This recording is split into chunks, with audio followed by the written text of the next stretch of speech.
Hey everyone, it's us. It's the Death Chicks because it's Thursday afternoon, 3 o'clock Eastern Time, and it's whatever time wherever you are. If you are here on purpose, then bless you, you are at the right place. If you're here by accident, then you know what? It's no accident because guess what?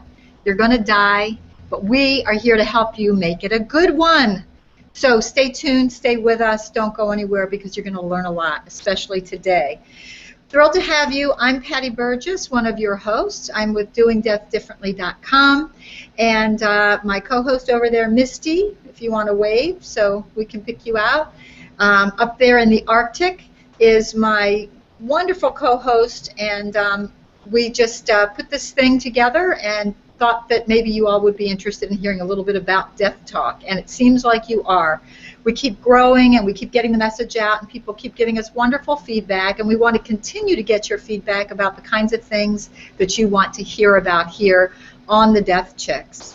And just a little bit about us. What we do is offer really a forum for everything death, dying, grief, and loss. And as our tagline says, we are not making light of death, but we do want to make death lighter. See, I messed that up. We want to make death lighter. We want people to start talking about it. We want people to start putting it on the table as part of the conversations that we have with each other. And when we do that, we really deepen the connection because we get to know people and we get to know them at maybe some of the most deep and rich levels we can when we're connecting with people, and that's what it's all about.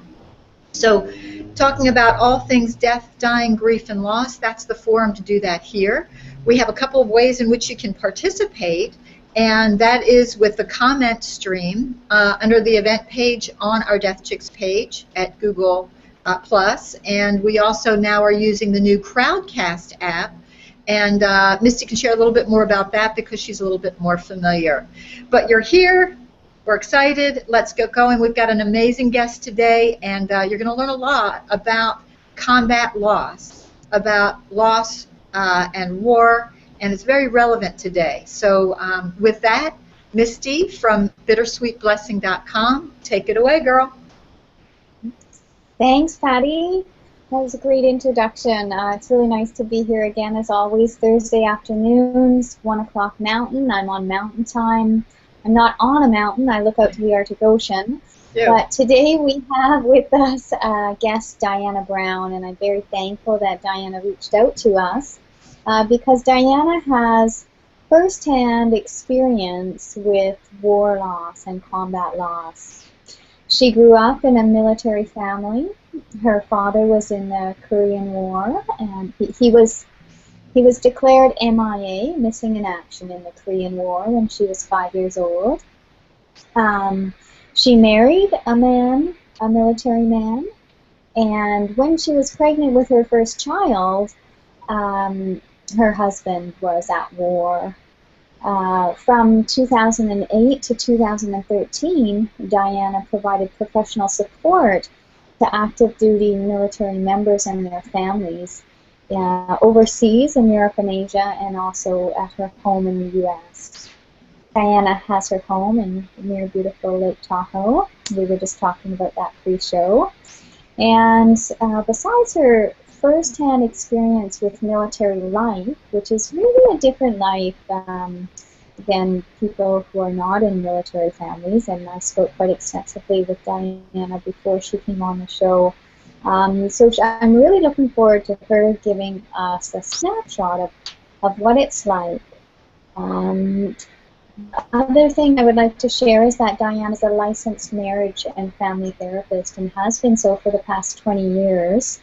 And now she's shifted gears and is a coach. So, and again, working with individual and family transformation. And one of the topics that Patty and Diana spoke about while I was doing some other things was the difference between being a coach and being a therapist. So that's something we may also touch on.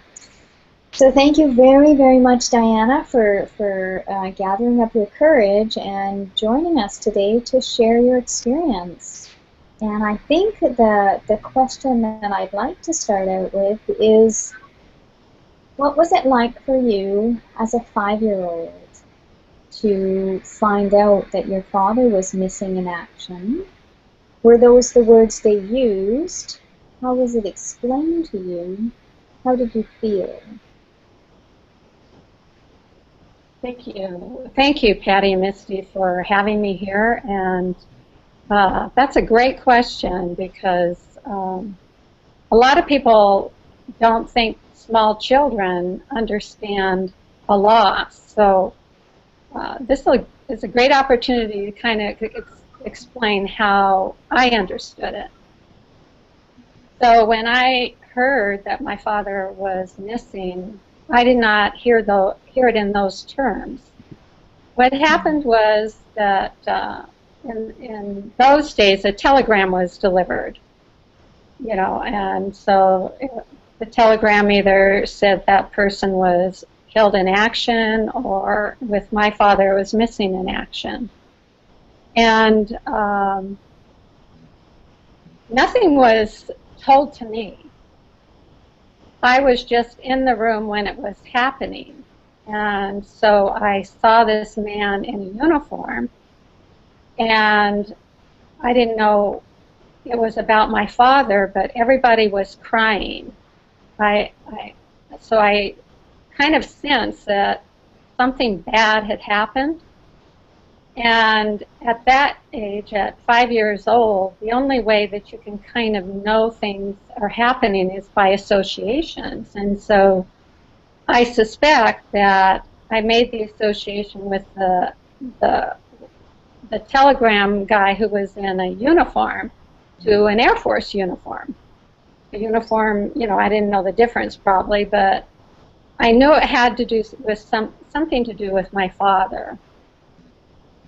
And it was pretty scary for me because I didn't know what was going on, and everybody was crying. It was my mother, and we lived with my grandparents while my father was overseas.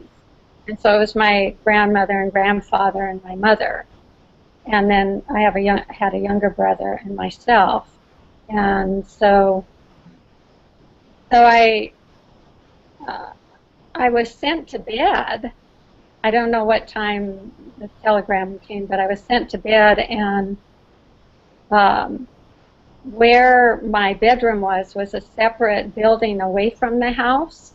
Oh. And so I was there by myself alone, and no one comforted me or held me or anything, and that was really not a good thing for me. And I remember crying myself to sleep and thinking, I'm never going to see my father again. I mean, I probably didn't have those words, but it was just a felt sense. I'm not ever going to see him again. Wow. And Diana, I'm just gonna jump in for a minute, because I have a 6-year-old, and I live in the Arctic, and as per Inuit tradition, I live mostly amongst Inuit people, the mothers sleep with their children. And this was very wonderful for breastfeeding. I would roll over and so I didn't have to get up at night, so to speak. So we've been sharing a bed since she was little, and though I've tried to move her into her own room, she won't go. And we did it for a bit, but she always manages to come back. And even when she's falling asleep at night, I have to stay with her. And when I, try to not, it's a big concern. She's very afraid to go to sleep without me. So I can't. When you said that, I can't even imagine being in a different building, and then being in a different building, and with this huge thing that no one explained to you. So. Yeah. And even if they did, I probably would not have understood it. At 5 years old, you can't understand what the word death means, what missing means. And I'm sure my mom may not have said anything. She doesn't remember telling me anything, but if she's going to tell me my father's missing in action, well, he might be found. I even,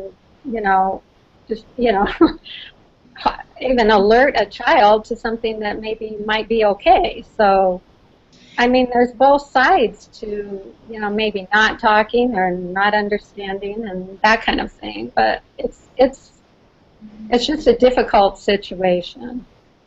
And you know, Diana, it's interesting when you talk about the two sides to those situations. I can remember back those flashes of when I was that old, and there's this still connection to magical thinking with a 5-year-old. And that magical thinking hopefully takes on more of a lighter tone, like things are going to be great, or he's going to be found, you know, all of those kinds of things that a little girl would want to make be true. Or there's the other side of it if you're not getting a lot of information, whereas I think as adults, when we're not getting a lot of information, we tend to be, uh-oh, what's happening? Were you hopeful at that time, do you recall, as a little girl, or were you in that magical thinking experience? I wasn't, you know, probably in the first year after the notification. I wasn't in the magical, like, I just didn't really know, and there was never any mention. There was never any more talk about him. And I had been writing him letters, and now I'm not writing him letters. And he would write letters to me, and so now I'm not getting letters read to me. And then, before I know it, my mother's in a relationship with another man. And so now I mean, it was just really confusing. A lot of confusion. Yeah, a lot of confusion. And that magical thinking did kick in. Did it? Okay. It was almost like a savior. Yes, yes. But long term, fantasy does not work in life. Yes. I don't know. I kind of like to hold on to that, just a little bit of it, so that we can, you know, like if we're going to go out, we go out with that thought in our head and not like a bad one. Well, you know, it saved me in many ways because it allowed me to keep my memory of him going. Yes. And where is he, and da-da-da-da-da, and I would even be in school, and I would be looking out the schoolyard wondering if he came back, and if he saw me, and my mother was remarried again, and now would he try to find me if he knew she was married? So, I mean, it's How just would that all work? Yeah. yeah. And you said when we were talking last week that you kind of moved through life and you felt like you were a little bit like a robot as you got older, just going through life, going through the motions. You said you went to school, you got married, you raised a family, worked, attended college, you received your master's degree, and accomplished your goals. But on the inside, there was a sorrow. And I'm wondering if you could share, like, when did it hit you? When did you realize that you were kind of stuck in this grief and only half functioning? And what helped you to get on the other side of it? What helped you to heal it? Because I know many out there have experienced loss and haven't healed it. And you've healed yours. So for many people, you hold a great gift. So I'm wondering if you'd like to share about that. Thank you. That's a great question.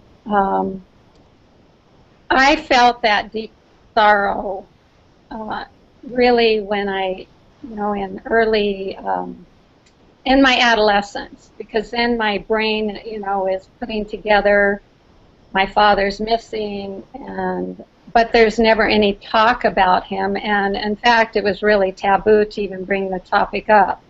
So I had anger, I had sadness, I had loneliness, and it just continued, and it continued to continue. But I had, I would just distract myself with school, reading. School was like my distraction. Were you a high achiever, like try to get yourself really mired into? And sometimes we look at high achievers and we say, how great, but we don't know the backstory, do we, behind what's going on with that particular soul? Right. So not being able to really express all this kind of sorrow and sadness and anger and all of that stuff inside me, I just had to find a way to survive. And so, that was, I did the best I could. But as I got older, like early adulthood and then, getting into a marriage, I didn't know who I was. I didn't know what I wanted. I was just like, I felt lost. And I didn't even really know how to make good choices because I didn't know who I was. I'm confused. I'm angry. I'm lonely. And everybody else that I look at, they seem to be having fun. They're happy. And I just had this sense of, what is that? I don't feel any of that. Mm-hmm. And did it feel, I'm just wondering if at that time, if there was a connection or the way I visualize it is that when your father went out of your life without explanation, it kind of left a hole. Our father, someone who's very close to us, and so and that hole was never filled because it was never spoken about. So what you're describing now may be the result of this void and this this never talked about, never healed. It's just this void, and you carried this through life. Is that? Am I getting close here? Is that touching on things? Very close. That's. I would say you're just really on target there because there is that hole. And that hole is really, it's not only this void of somebody that you've missed, but it's almost like you've lost a part of yourself too. And so you as you're describing this, I get the sense your father's missing, but you went missing too. Yes. Mm-hmm. It's like, you're seeking him, and in seeking him, you're also seeking yourself, not to sound all psychobabble, but if you couldn't really put a handle on why you couldn't feel the things that other people could, it's like trying to seek yourself out again and figure these things out when no one had shown you the way. Exactly. And I just kind of, as I said, kind of just functioned, just kept on going because I didn't really know how to fix myself. And I did, my first marriage ended in divorce, and it was really the divorce that was the trajectory for me to really kind of deal with my grief because I lost another significant man in my life. And so it really brought up that loss of my father. And this, by the way, was also your husband who was in the Viet Nam War at the time. Okay. Yeah. And so, so in therapy,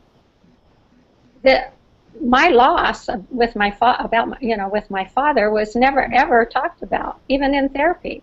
And I have more than one therapist. And so, to kind of get to the end of your question, Misty, of how did I fill that hole, it really took a friend of mine who really wanted to hear my story. He was interested, and he knew how to listen. Wow. And so it gave me a chance to express everything that, I never could express. Wow. And even when I talked with my younger brother, because we never talked as children either, because you never talked about this, we both agreed that what we needed as children growing up was just someone to listen to us. We didn't need them to fix it, just to listen. Don't make it better, don't make it worse, just listen. And that was really the beginning. That was the beginning of kind of that healing process for me. And then it was coming back to now I can remember him. Now I can start, now I have to recover memories. I have to learn all I can about him. And so that really led to kind of a search on the internet for people who may have known him. I mean, it was a long search, but it was a very fruitful search. And so I really did end up filling that hole. Wow. I find it just amazing and fascinating, but also like, well, of course, that after so many years of not speaking of it and of walking around feeling that void of wondering why people are laughing and you're not feeling that joy inside, the first time you shared your story with a human being who was willing to sit and listen without offering advice, without providing solutions, but simply to listen and hear your story, that is what allowed the void to begin healing, that sharing of your story and your pain. And then it sounds like that act alone started you on this journey of self-recovery and of healing. Yes, absolutely. Yeah, that's why I'm so passionate about. Nobody wants to talk about their pain, but I'm so passionate about where it can lead you to out of the pain and to joy by talking about it. See, you totally embody what our show is about, and I'll tell you why. I'm struck by the fact that something so painfully obvious can be so invisible to so many. That is just listening and just speaking, and how much power our story holds. We were talking in the green room beforehand about, well, maybe it's just a story. But to me, those stories, they hold the beauty and the richness and the key, really, sometimes when this it was so obvious to be able to talk about this. Why couldn't we talk about it? And maybe we just know more now, or maybe when that happened, which in Korea, what year was that? In the 60s sometime? 58? No, that was 52. Oh, sorry, 52. Okay. Yeah, I'm in a wrong decade. So, yeah, I think things are a little bit different. It still happens even today because it's a painful thing. Absolutely. It is a painful thing, and because people don't know how, they figure that it's better to avoid. And the avoidance is the killer, and that's so sad to me. I know the biggest way to get me to shut down or to fall to my knees is to avoid and not talk to me. So when we can't allow a little girl that expression, and then the fact that you say that you're lost, it's like lost and found. You know, if we can use that loss to find ourselves, wow. Yeah. So what was that journey like then? Sorry, I know I think we're both taken by that, Misty, about how it can be so powerful. I just want to comment on your reaction to me, because you are an example of what listening is. Because, yes, because people can listen and nod their head and not make comments and all of that, but to really be a listening witness to someone's pain is to be affected by it. And so just, you know, your expressions on your face told me that this matters. And that's what the person needs to know, that when they express their pain, they need to know that they matter. Exactly. Exactly. And, you know, Diana, I just have to jump in. I think this is the beauty. This is why I love being a coach. This is why I love coaching women through loss, is because I go there with them and I feel their pain and I listen to their story. And then somewhere in the depths, you know, after that release, we find the light, and it's kind of inexplicable. It's almost like that. We've done a number of life after death shows here, and it's almost like that place where you're transferring over from the you know, just before people pass, Patty talks about this a lot because she works in hospice. There's this magical place, and when I work with women, and when they share, and then they've shared what they need to share, and they come to this place, and there's this beautiful pause, and it's almost like a great exhale, and it's almost like they're magically whole again. And then from this place is where the rebuilding begins. And I'm wondering now how, and not to cut you off if there was, you know, something pressing that I, you know, jumped in on, please share. But I'm very curious how now how you work with people as a coach to help them and to help, you know, to help them. And I guess the other question is, how would you recommend talking to children about loss, having experienced it yourself and coming from the background of a coach and a therapist? Well, certainly I have the listening skills because, you know, I didn't get listened to. And so I learned the very thing that I needed. And so I find that those listening skills work well, you know, in coaching as well as therapy. And sometimes it can be premature to move, you know, to suggest solutions and things like that. So, and certainly in coaching, you're wanting them to come up with their own solution. You can help facilitate that. But I think I lost where I was going here.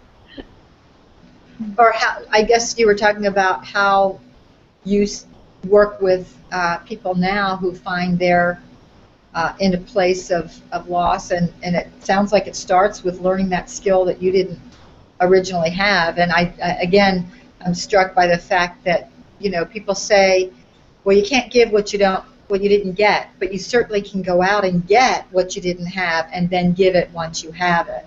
And it sounds like that's sort of the full circle that is working for you in your coaching practice now. Yes, yes. And I know, you know, that people have things inside of them, and you never know what it is. I mean, there is magic, and there is sorrow. There's all sorts of stuff inside people, and so I'm eager to hear what the potential that comes out of people. It's like spelunking for the psyche. That's what it is. You're going down in the caves, and you're like, oh, what is that? And you see the stalactites and stalagmites, and you're in the psyche. And I give you guys a lot of credit, because that's not my area of expertise in terms of coaching. I can offer training, but I find it so fascinating when there's a coach like you all who can go in and make this discovery that is, again, invisible to the very person who is going to benefit most from it. And then you can kind of hand it back to them on a silver platter and say, see, look what we found. It's so good. It's juicy. And you know, the amazing thing is that, like, talking about being in that place, in me living in the Arctic, it's kind of exploring that with others. I don't know if you find this, Diana, but it is really like walking into unknown territory for yourself as a coach, myself as a coach, and for my client, because they've never been here before. Because we run from the dark places. We're not going to, oh yeah, let's go visit that in our mind today. We don't go there. So as a coach, you know, you have this amazing capacity to guide people into those places they don't want to go.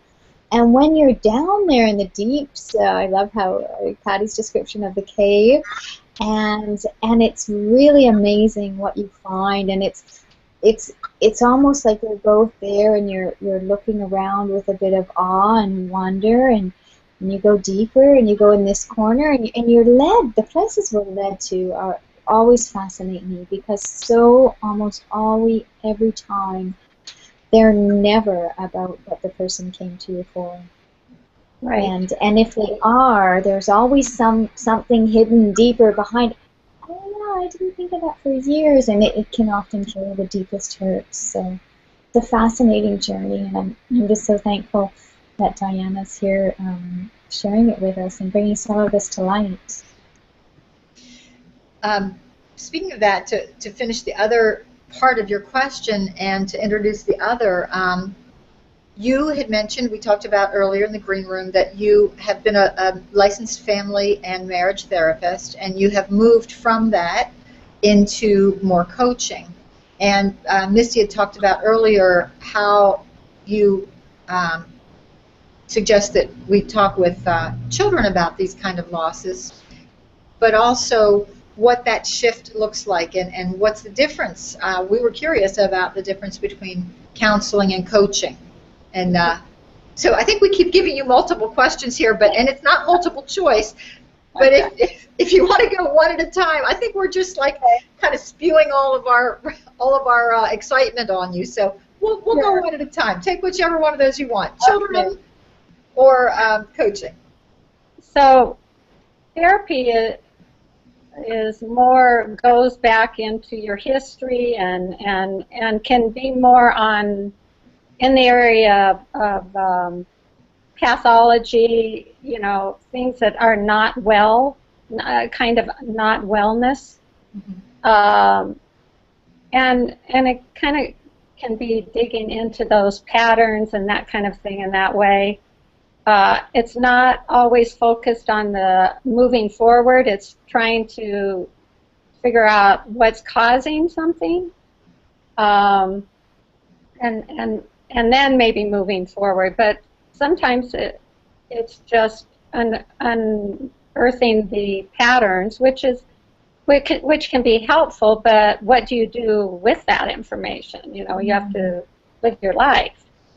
So coaching, to my understanding, is more moving forward. It's problem solving like therapy is, but it's working with wellness and really being that support to that person to help them find those solutions. They have them within them.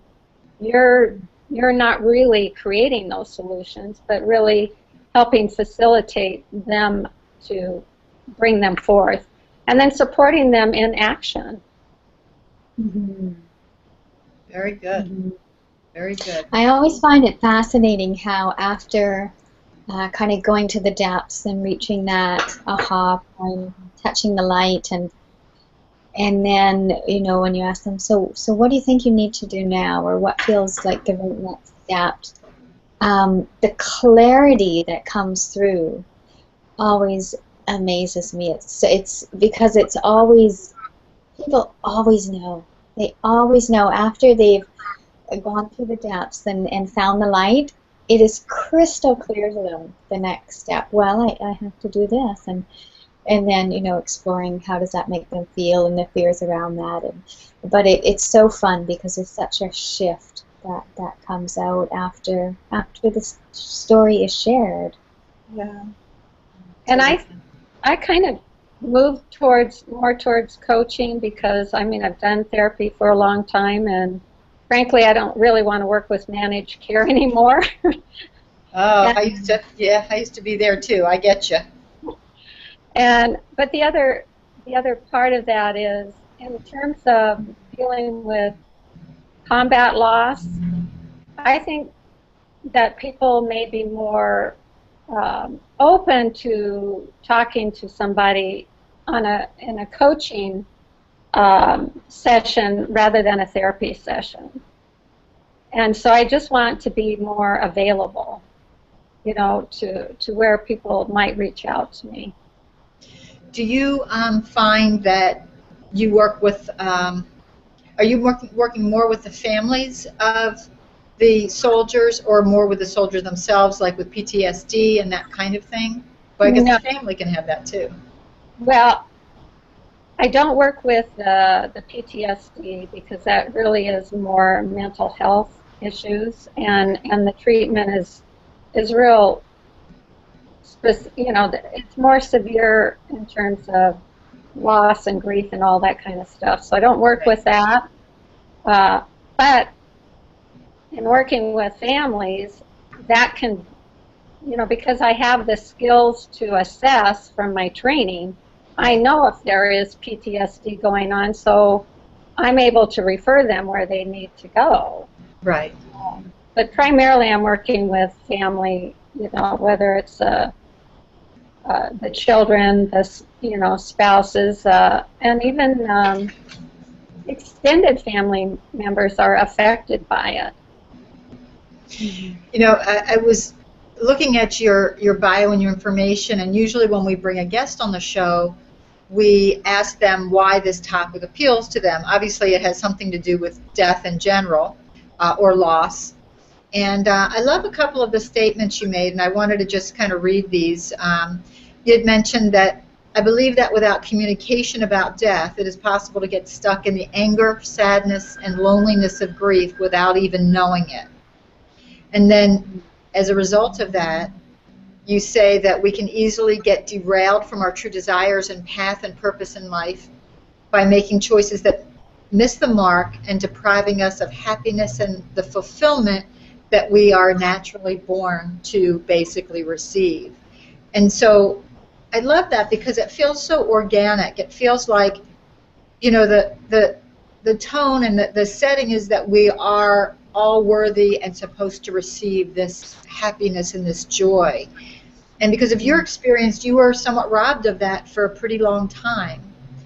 And yet, again, back to that loss being the way of being found, you can have all these things. And I got to believe in some ways it's even sweeter when you haven't been there and then you get there. Can you tell us a little bit, you smiled, about your experience of that? Yeah, it is sweet. I don't know if I can compare it to anything sweeter, but it's very sweet because I have just such enthusiasm and about living, and I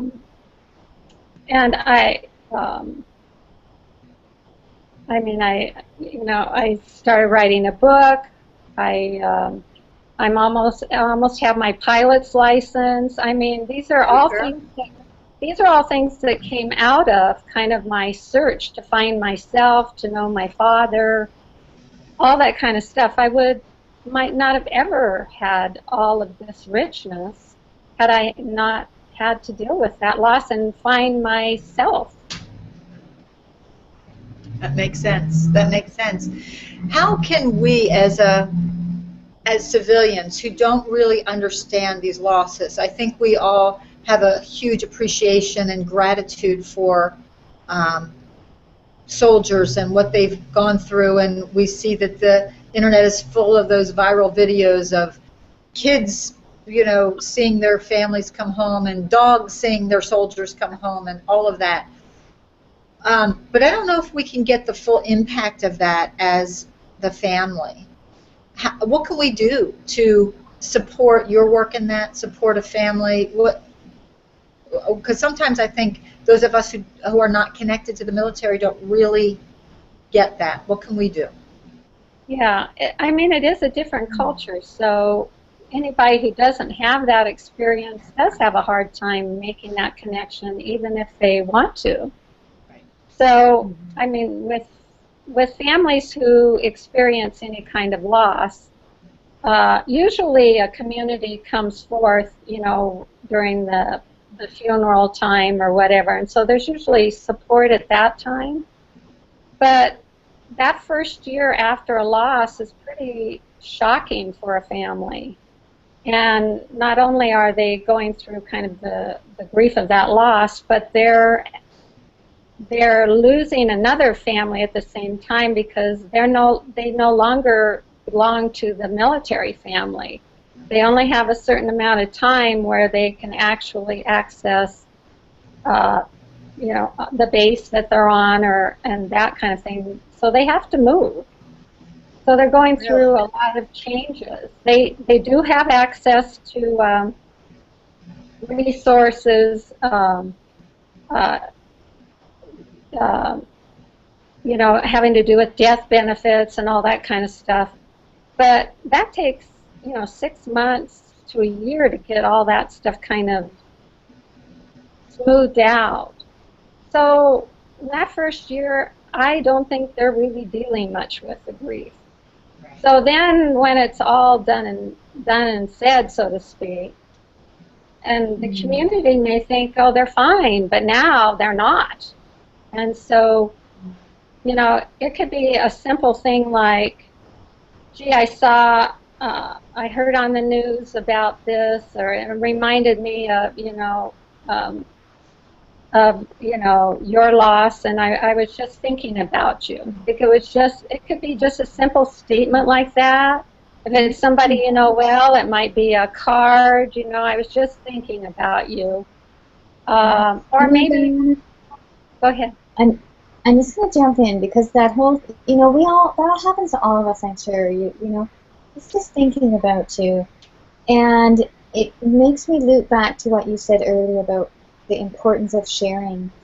And if you're a military wife and you lost your husband and all of a sudden, like you said, you have to move off the base, you have to find life on your own, your whole support system is gone, and you know, there's all this stuff for maybe 6 months or however long, but so you almost don't have time to grieve. And at the end of that, when everyone thinks you're okay, is maybe when you're going through the most grief. And this is when, you know, the phone call, I'm thinking of you, and what it made me think of is that could be the time for the friend to just sit and listen. I was just thinking about you. And then that allows the person to, you know, how are you doing? And just to sit and listen. And we talked about this before, that is so important. And that might be one of the biggest gifts we can give to our friends who have lost, is just to open it up for them. And they may want to talk at that time and they may not, but opening that up may be just what they need. Yeah, just creating those opportunities. If they want to open up, just letting them know that you're present and you're there and that you care. And that's all a person needs, really. And if they trust you, and certainly, you know, they're not going to open up if they don't trust you. And so they really need support. And I think that the general civilian community does not understand that this goes on for years, the adjustment. You know, and it's probably true that the civilians don't understand that adjustment goes on for years. Does the military community understand that? In other words, I know, for example, hospice, generally if somebody's on hospice service before they die, they are entitled to generally 13 months of bereavement services to get through that first year anniversary. Most hospices will offer that for life just because there's no reason not to. But 13 months is the actual Medicare benefit. So I wonder, in a military scenario, military seems very, very closed and different, closed off from civilian. So when there's no longer a reason for that spouse, because it could be a husband or a wife, to be connected with the people they used to, and for the military friends I've had, I know that it goes very much by class, and what's the word, not class so much, but, you know, what level they are in the military, who they associate with. Ranks, exactly. Do those folks have a tendency to reach out, or are they kind of, well, now they're outside the community? I would hope that there was some reaching out. I think there is some reaching out, but I don't know how long that goes, because and certainly Facebook helps, you know, because people stay more connected with Facebook now. But it's kind of like it when you don't do things with somebody, you know, a friend that you had, and you're living in a different state, a different country. Yeah. The relationships start to drop off. And that is the nature of military relationships, is that they may be short-lived. Though they can be very deep, I can imagine, for the short time that people are together, because when I understand, military families learn to make bonds pretty quickly. Yes, Because and I do think that there probably are some who maintain those bonds even when somebody leaves the military. But I yeah, don't think that's the norm. yeah, let's hope so. It kind of reminds me of what we were talking about with Dr. Max McKay when he was on. We were talking about communities coming together and taking care of their dying or their bereaved, because that's really how the hospice movement started. And within these communities and within these niches, like military, for example, to have sometimes even a civilian, I think it's wonderful to reach out, but not understanding their story. If within the military, perhaps there are, or maybe there should be, volunteers who are specifically there to help the bereaved and to be with them on regular intervals, or to check in on that in Well, a more organized fashion. there are, there are Good, some. good. And then they have what's called survivor outreach Oh, good. services. And so those reach out, but if you're not living close to a military installation, you may not have access to it, or they may not even know you exist. That's true. That's very, very true. Very But true. there is one nonprofit organization. It's called the Tragedy Assistance for Survivors. Okay. It's what is it? Called TAPS.org, Tragedy Assistance Program for Survivors. And TAPS.org. Okay. TAPS.org. And they put on events. They have free counseling. They have peer groups, but they're not in every state. Right. Right. But you can find out, and they do things for the children and all of that. So there is some resources out there, but not everybody knows about them either. Yeah. Yeah. Especially people who live in rural areas. Exactly. And then that's a further kind of disconnection from, sort of a thriving metropolis where there may be more resources available. Right. Right. It's good to know that that exists, though. I am curious because, it was something that kind of fueled your world early on, was learning more about your father. Can you share with us any details that you learned about your father, or what you found out, how you took in these details about this man that you hardly got to know? But I'm very curious. Yeah, because thank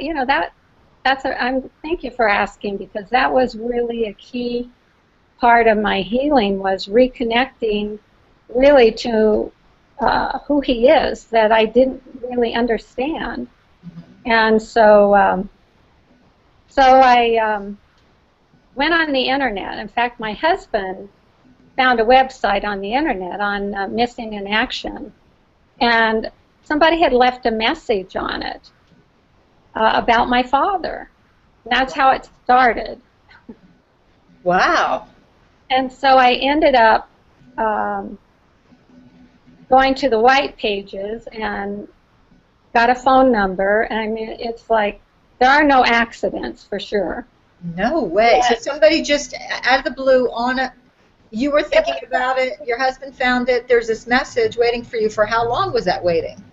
I think it's been a couple years, 2 or 3 years. It was a former pilot that flew with him. Oh my gosh. He had a newspaper article that he had saved for 50 years that he was wanting to give to any surviving family members. Amazing. And I happened to be working at an air base in Arizona, and this man lived in Arizona. And I actually drove to his house. Oh my gosh, I'm getting chills. And I know it gives me chills just thinking about it. But I tape recorded our our talk, and he was telling me all these things about my dad and what he was like, and his crazy stunts as a pilot, and all sorts of stuff. And it just made me feel so close to my father. Wow. And then through the internet, I found 3 other pilots, and those 4 pilots that I talked to all shared the tent with him in Korea. They all remembered the day he never came back from his mission. Oh my gosh. What did they understand happened on his mission? He went out for a mission and just never came back. The report said that his wingman, he was on a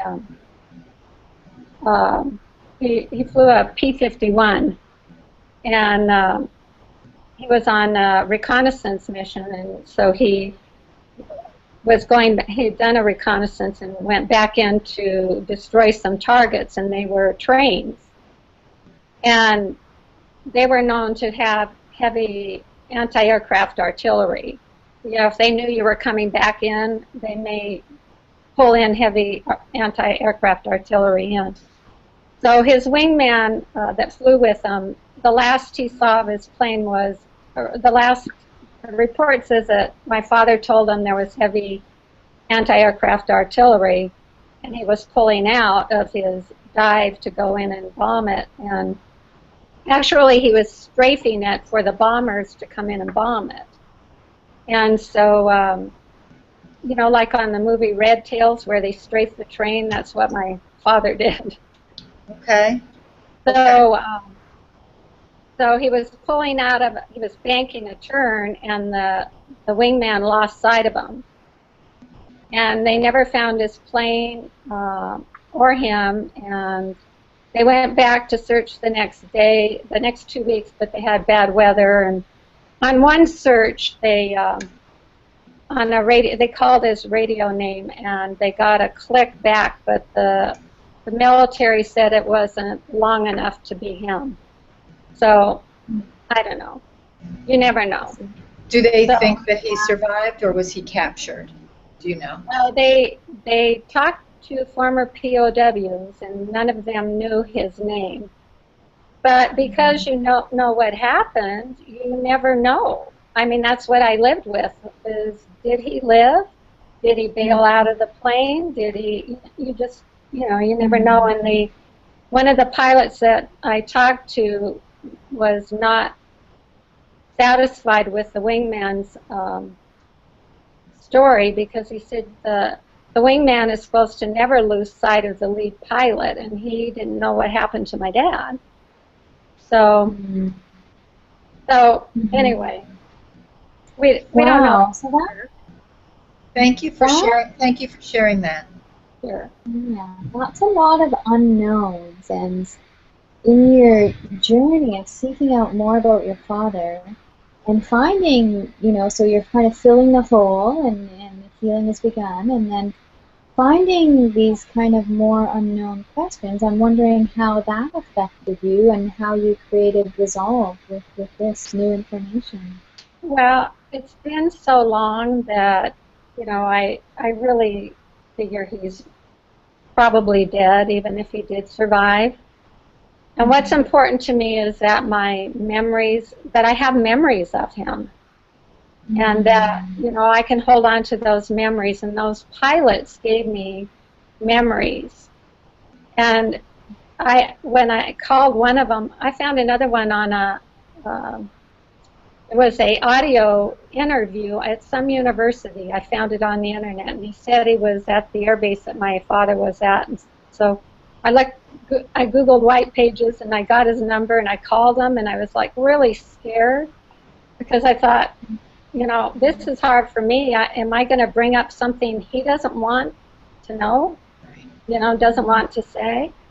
But he knew my dad, and he got emotional. I got emotional, and then through my connection to him, he was able to connect to the other pilots that I had connected to. Wow. So I had a lot of richness. Yeah, there's still unanswered questions, and there's still a piece for me that that doesn't have closure, because my father's in a hostile country. He's he's not home.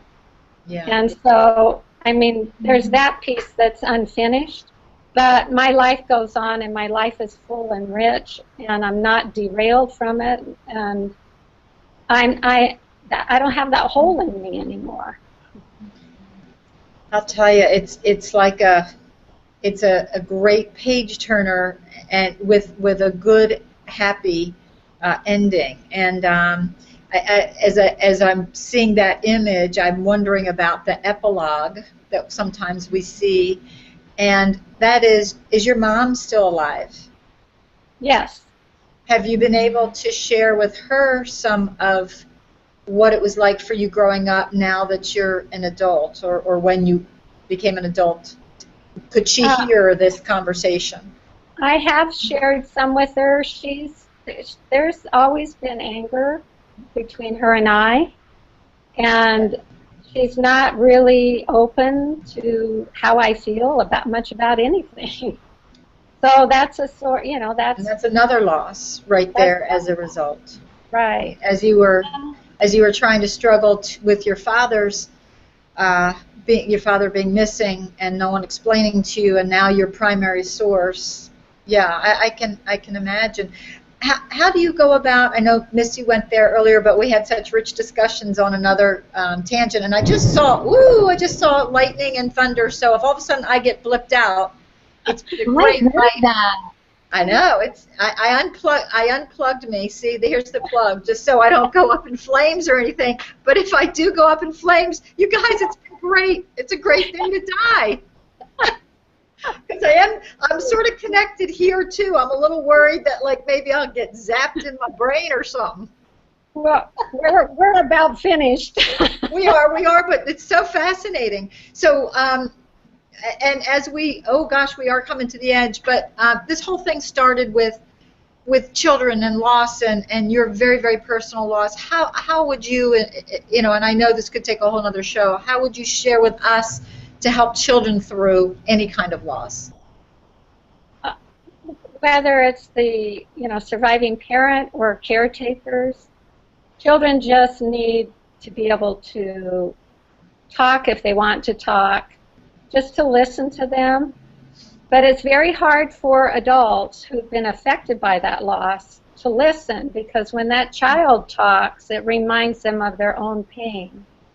So it's important for the adults or caretakers of the children to be able to hold their own pain so that they can listen to that child. And that's a difficult thing, but the child needs help. The child is not an adult yet. Or maybe to recognize that even in the grief of the parent, that if I can't be the one to listen, perhaps I can get a friend or someone else to take on that role. I would think that would be very helpful. Yes, and sometimes even extended family may be able to do it easier than the immediate family. Sure. And I think something that's really key, I see this big and bold with my 6-year-old, and it was mentioned earlier, but it's the importance of listening and not offering advice or solutions. If they want your help, they'll ask for it, but don't provide that unless it's asked for, and just being a listening ear. We're getting up to the top of the hour, and I just want to do a quick shout out to some of our viewers. George Brack, thanks George for tuning in. That's my husband. Keep grounded. Isn't that great, eh? Keep grounded. And Heidi Hornline was here. She offered some great comments on Crowdcast. Thank you so much, Heidi, for joining us. And we have a new viewer, Dylan Javaria. I may have their last name wrong, but and many others watching on our replay. And thank you so much, Diana.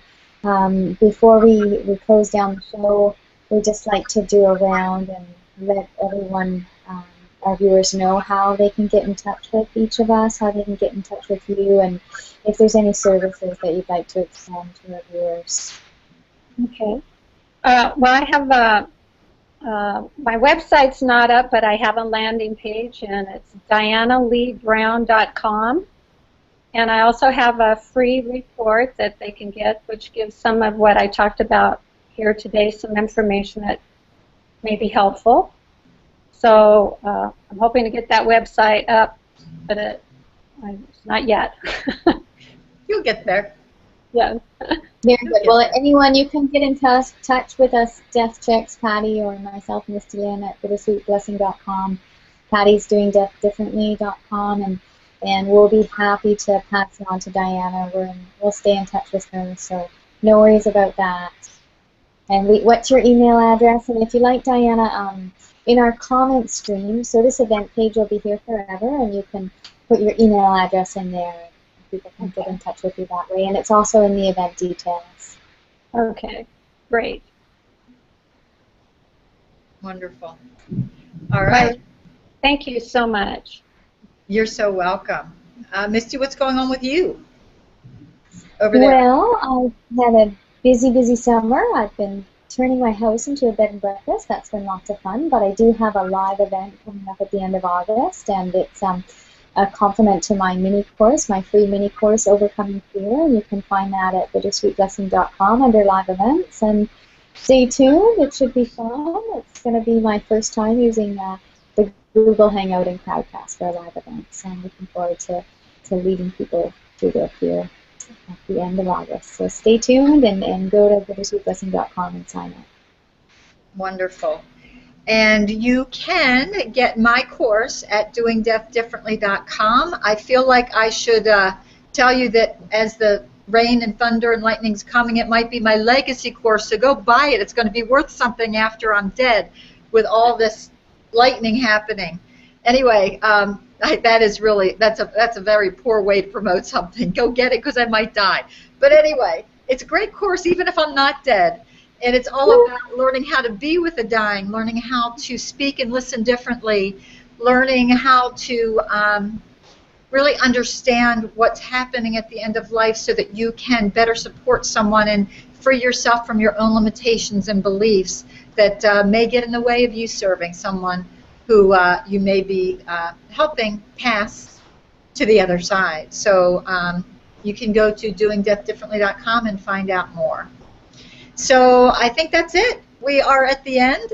I think I'm going to take us on out. And it's been wonderful. We will see you next week. Next week is our last week, is it not?